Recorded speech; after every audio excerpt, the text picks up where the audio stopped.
SB19 has reached another exciting milestone in Japan, appearing for the first time on Japanese television through the popular morning program DayDay. For the Filipino P-pop group, this was more than a routine promotional stop. It gave SB19 a chance to introduce themselves directly to Japanese viewers, showcase their personalities, discuss their international journey, and perform their music for a completely new television audience. The timing also made the appearance especially significant because SB19 is currently in Japan for a series of major activities, including their highly anticipated participation in Summer Sonic 2026. Before stepping onto one of Japan's biggest festival stages, the members first had the opportunity to connect with viewers through mainstream television. From the beginning of the segment, DayDay presented SB19 as an increasingly international act and highlighted their achievements, growing audience, and activities outside the Philippines. For Japanese viewers unfamiliar with the group, the program provided a valuable introduction to one of the Philippines' most prominent P-pop acts. The segment also referenced SB19's appearance at Lollapalooza in Chicago, another major international milestone that demonstrated how their career has expanded beyond their home country. Now, after reaching audiences in the United States, SB19 had arrived in Japan and was appearing directly on Japanese television. That progression is important because international growth is rarely built around a single performance. Artists need repeated opportunities to become familiar to audiences in a new market. Television can create that first point of recognition, while festivals, live performances, and fan events can deepen the relationship afterward. SB19's DayDay appearance fits naturally into that larger strategy. But the segment was not focused entirely on achievements and career milestones. One of the most entertaining aspects was the opportunity for the members to show their personalities. Rather than simply sitting through a formal interview, SB19 interacted with the hosts and participated in a fun game segment.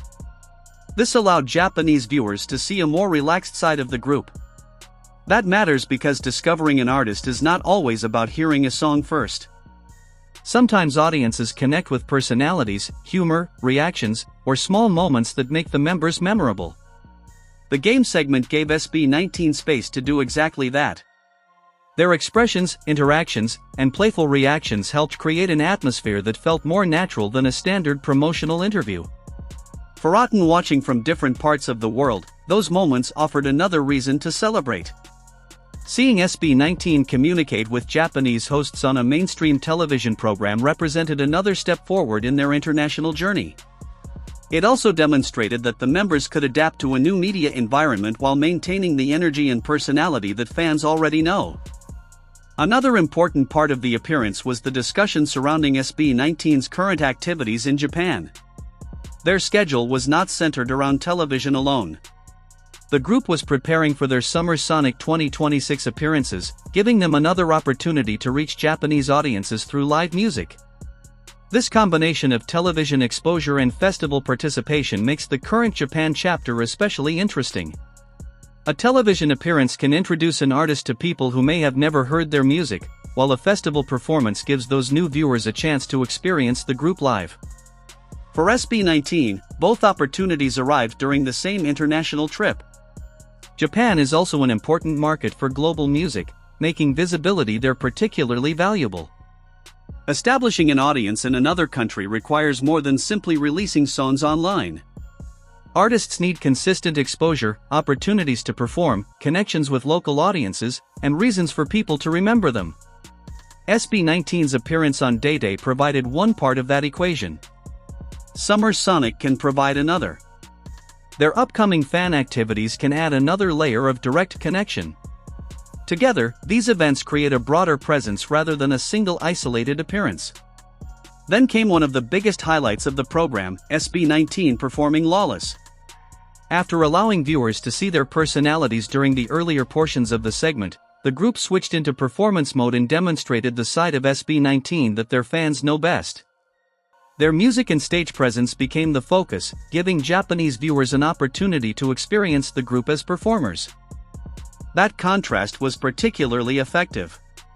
Viewers could see SB19 joking and interacting with the hosts, then watch them transform into a polished performance act. For an artist entering a new market, that combination can be powerful because it gives audiences more than one reason to become interested. Some viewers may remember the members because of the game segment.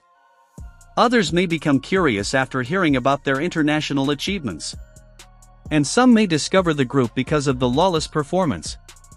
Every point of contact has the potential to lead someone further into SB19's music.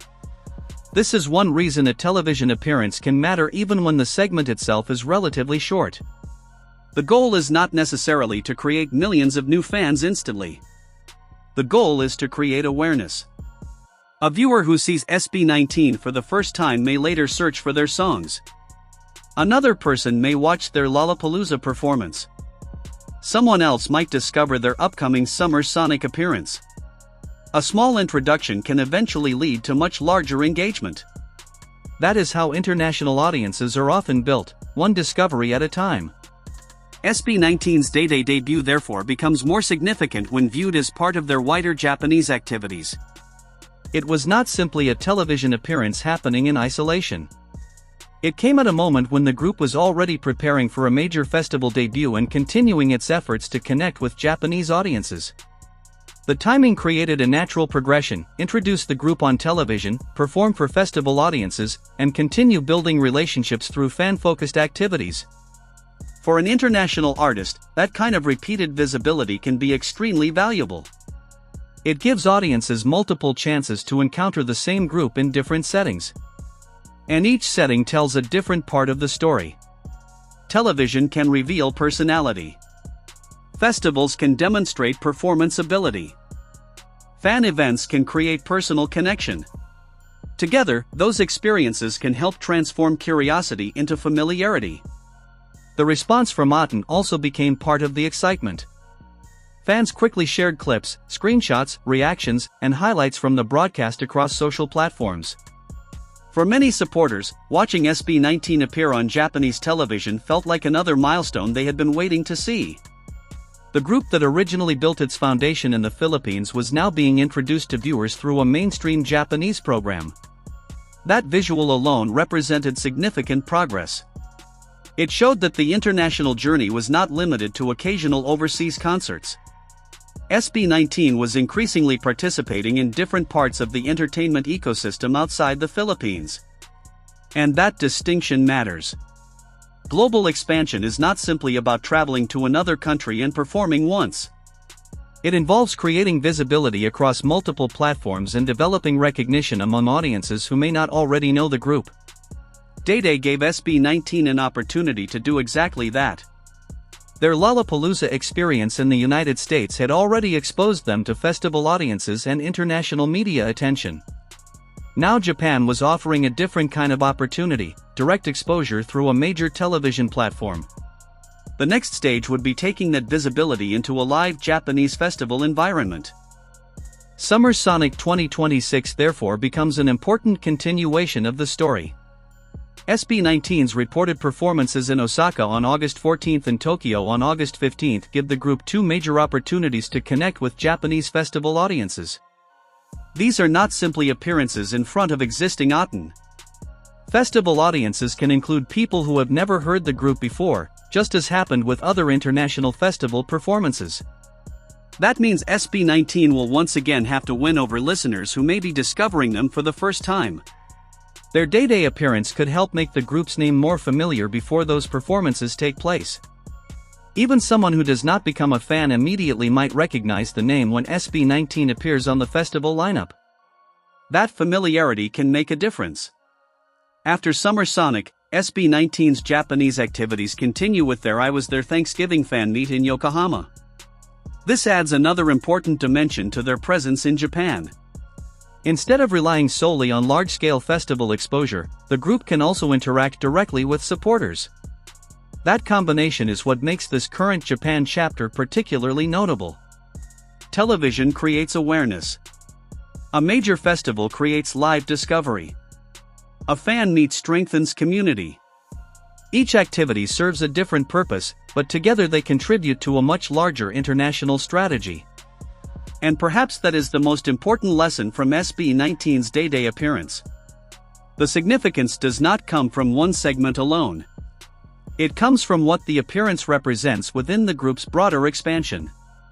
SB19 is entering Japan through multiple doors rather than depending on a single event. They are appearing on television, preparing for one of the country's major music festivals, and continuing to build relationships with fans. That is a much stronger foundation for international growth than simply showing up for one concert and leaving. It gives the group opportunities to become part of the local entertainment conversation. For Filipino music, the milestone carries significance as well. Every time SB19 appears on an international platform, they create another opportunity for P-pop to be discovered. Japanese viewers who encounter SB19 may become curious about Filipino pop music more broadly. International exposure can encourage audiences to explore other Filipino artists, sounds, and cultural influences. In that way, SB19's expansion can contribute to a larger movement rather than existing separately from it. Their journey demonstrates that Filipino identity can remain central even when the audience becomes international. They do not have to abandon their roots to participate in the global music industry. Instead, they can bring those roots with them and allow new audiences to discover what makes Filipino pop distinctive. The DayDay appearance also highlights the importance of personality in international expansion. Music can introduce an artist, but personality can help audiences remember them. By interacting with the hosts and participating in the game segment, SB19 showed Japanese viewers more than their professional performance side. They became recognizable as individuals. That human element can be especially important when an artist is entering a market where audiences may not know the members yet. A viewer who remembers a funny reaction or enjoyable interaction may be more likely to search for the group afterward. Small moments can create curiosity, and curiosity can lead to discovery. That is why the DayDay segment deserves attention even beyond the performance of Lawless. It gave SB19 several different ways to connect with viewers. The interview introduced their story. The game highlighted their personalities.